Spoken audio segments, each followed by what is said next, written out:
Viyyur തോപ്പിൽപ്പറമ്പിൽ Sajeev Sophia ദമ്പതികളുടെ മകൻ നിഖിലിനെയാണ് police ക്രൂരമായി മർദ്ദിച്ചത്.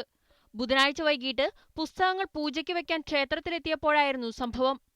ക്ഷേത്ര ദർശനത്തിനെത്തിയ സ്ത്രീയുടെ പേഴ്സ് കാണാതായതിനെ തുടർന്ന് അവിടെയുണ്ടായിരുന്ന നിഖിലിനെ പോലീസ് ഡ്രൈവർ ഹരിദാസ് ചോദ്യം ചെയ്യുകയും മർദ്ദിക്കുകയുമായിരുന്നു. താൻ പേഴ്സ് എടുത്തിട്ടില്ലെന്ന് കരഞ്ഞു പറഞ്ഞിട്ടും മർദ്ദനം തുടർന്നെന്ന് നിഖിൽ പറയുന്നു. അതേസമയം ഡ്യൂട്ടിയിലില്ലാതിരുന്ന ഹരിദാസ് പ്രശ്നത്തിൽ വെറുതെ ഇടപെടുകയായിരുന്നുവെന്ന് രക്ഷിതാക്കളും ദൃക്സാക്ഷികളും ആരോപിക്കുന്നു. ഷർട്ട് പിടിച്ച് വലിച്ച് കോർലക്കി നെഞ്ഞത്തിടിച്ചു, പിന്നെ കൈ പിടിച്ച് തിരിച്ചു. ആൾക്കാർ കൂടി എടുത്തെന്ന് പറഞ്ഞുകൊണ്ടിരിക്കും. എടുത്തില്ലെങ്കിലും നീ തന്നെ പ്രതിയാവുന്ന പറഞ്ഞ. കാണാതായതെന്ന് പറയുന്ന ബാഗ് തൊട്ടടുത്ത ദിവസം പരാതിക്കാരുടെ പറമ്പിൽ നിന്ന് തന്നെ കിട്ടി. തുടർന്നാണ് കേസ് ഒഴിവാക്കുവാൻ പണമടക്കമുള്ള വാഗ്ദാനവുമായി ഹരിദാസ് എത്തിയതെന്ന് രക്ഷിതാക്കൾ ആരോപിച്ചു. അതേസമയം ചൈൽഡ് വെൽഫെയർ കമ്മിറ്റിയുടെ നിർദ്ദേശപ്രകാരമാണ് ഹരിദാസിനെതിരെ പോലീസ് കേസെടുത്തത്.